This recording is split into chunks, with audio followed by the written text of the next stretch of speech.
있으면서 가장 가슴 아픈 일, 여러분들과 가장 많이 대화한 내용은 교회 봉사 문제였습니다. 저도 청년 시절에 교회를 다니면서 동일하게 느꼈던 아픔입니다. 하나님을 위해서 또 교회를 위해서 열심히 교사도 하고 찬양팀도 하고 방송실 봉사도 하고 그 외 교회에서 요청하는 봉사들을 성실히 하는데 결국은 일하는 사람 취급만 받는 겁니다. 이용만 당하는 기분을 그렇게 너무 오래 느끼다가 교회로 옮기고 싶다라는 생각이 올라오면 또 교회에서는 교회 옮기는 거 죄라고 압박을 받습니다. 이런 악순환으로 인해서 결국 믿음을 잃고 교회 생활에 대한 큰 두려움을 안게 된 청년들이 정말 너무 많았습니다. 사람은 이용하는 대상이 아니죠. 왜냐하면 하나님이 모든 사람을 사랑하시기 때문인데 하나님이 우리를 어떻게 사랑하시냐면 우리를 존재 자체로 사랑하시기 때문입니다. 하나님이 나를 존재 자체로 사랑해 주시는 것만큼 저 사람도 똑같이 존재 자체로 사랑해 주십니다. 그래서 우리는 누군가를 대할 때 그 사람이 존재 자체로 소중하다는 사실을 꼭 기억해야 합니다. 특별히 기독교 공동체는 더더욱 함께하는 사람을 보는 관점이 그래야 합니다.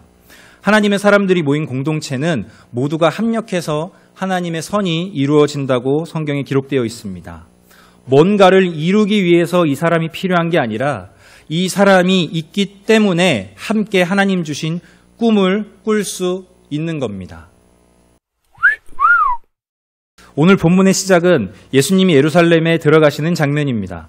예수님이 예루살렘에 들어가신다는 건 이제 곧 얼마 안 있어서 예수님께서 우리의 죄를 대신하여 십자가에 달려 죽으실 예정이라는 걸 의미합니다.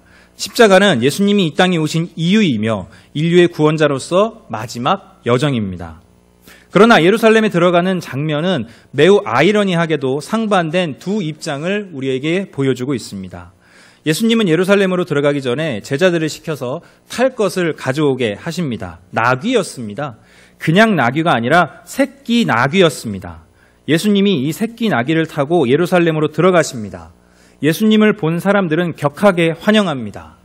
예수님이 움직이시는 길에 자기들의 옷을 벗어서 깔거나 들에서 벤 나뭇가지들을 펴니다.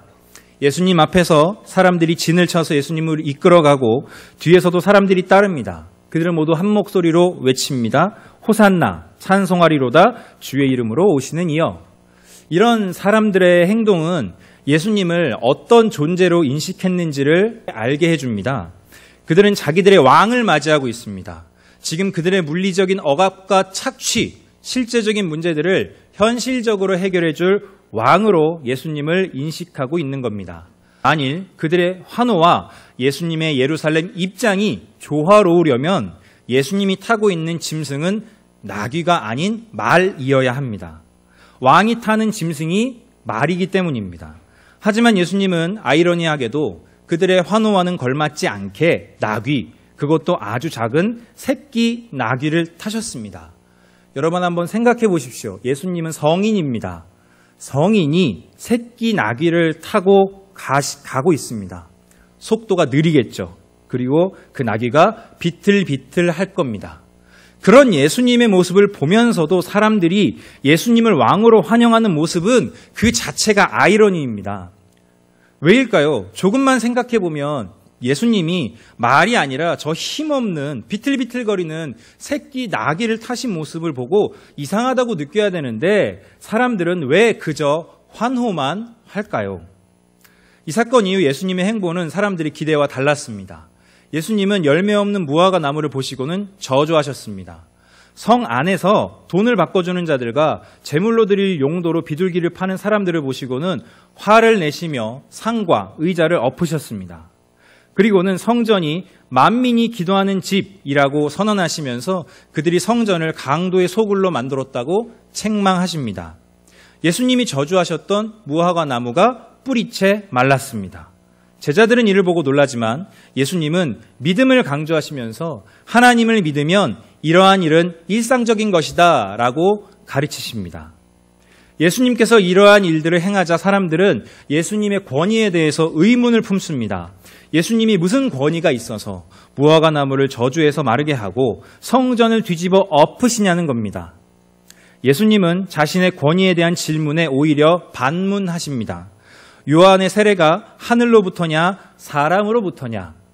하늘로부터라고 대답을 하면 이미 처형당해서 죽은 요한을 왜 믿지 않았느냐고 공격받을 것 같고, 사람으로부터다라고 하면 요한을 따랐던 사람들이 무서워서 그들은 대답하지 못합니다. 그래서 예수님은 자신이 무슨 권위로 이런 일들을 행하시는지 알려주지 않으십니다.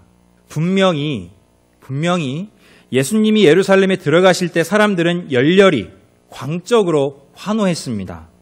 그런데도 불구하고 왜 그들과 예수님은 동상이몽처럼 보일까요? 왜 그들은 예수님이 하는 일들에 대해 의문을 제기하고 불만을 표출하는 걸까요? 그들은 예수님을 자신들의 삶을 위해 이용하려고 했습니다. 예수님은 우리 삶의 모든 고통과 불행의 본질인 죄의 문제를 해결해 주시기 위해서 십자가로 가시는 중이었습니다. 하지만 사람들은 예수님을 이용하려고만 했습니다. 자신들의 현실적 문제를 지금 즉시 해결해 줄 왕으로, 자기들이 상상 속에서 만들어 놓은 왕으로 이용하고 싶었던 겁니다. 그런데 그 상상과는 전혀 다른 모습만 보여주니 이게 뭐가 맞지가 않는 겁니다. 예수님은 그런 분이 아닙니다. 우리의 삶의 이상과 목적을 이루기 위해서 이용해야 할 존재가 아닙니다. 십자가에 달려 죽으셔서 우리의 죄를 대신해서 죽어주신 예수님을 우리가 이용해서 구원받는 게 아닙니다. 그럴 필요 없음에도, 그러지 않아도 충분히 하나님으로 영광 받으실 분인데도 기꺼이 종인 인간의 몸을 입고 이 땅에 오셔서 우리를 대신하여 십자가에 달려 죽으신 분, 그분이 예수님입니다. 우리가 이용해서도 안 되고 이용할 수도 없는 진리와 은혜 그 자체입니다. 이 복음을 믿어서 우리는 이제 예수님으로 인해 새 생명을 얻었습니다. 그러므로 예수님은 우리가 이용할 대상이 아니라 우리 삶의 이유가 되시는 분입니다. 이미 신앙이 있는 분들 생각해 보십시오. 여러분은 예수님을 이용하고 있습니까? 아니면 예수님이 여러분의 삶의 이유입니까? 신앙이 없는 분들에게 권면합니다. 우리의 죄를 대신하여 죽어주신 예수님을 내 삶의 이유로 받아들여 보십시오. 그래서 하나님과 동행하는 삶의 기쁨을 한번 누려보십시오. 모두에게 권면합니다. 우리의 삶에는 이유가 필요합니다. 힘들고 지치고 쓰러질 때 회복할 수 있는 이유가 필요합니다. 돈이 그 이유가 될 것 같지만 결국 아닙니다. 사람이 그 이유가 될 것 같지만 아닙니다. 좋은 환경, 미래에 대한 꿈이 그 이유가 될 것 같지만 그 역시 아닙니다. 모두 다 오래가지 못하고 흔들리는 이유들입니다. 우리를 위해 십자가에 달려 죽어 하나님의 크신 사랑을 보여주신 예수님만이 우리의 삶의 완벽한 단 한 가지 이유가 될 수 있습니다. 이 예수라는 이유는 모든 상황과 어려움에서 우리를 붙잡아 줄 수 있습니다. 질문합니다.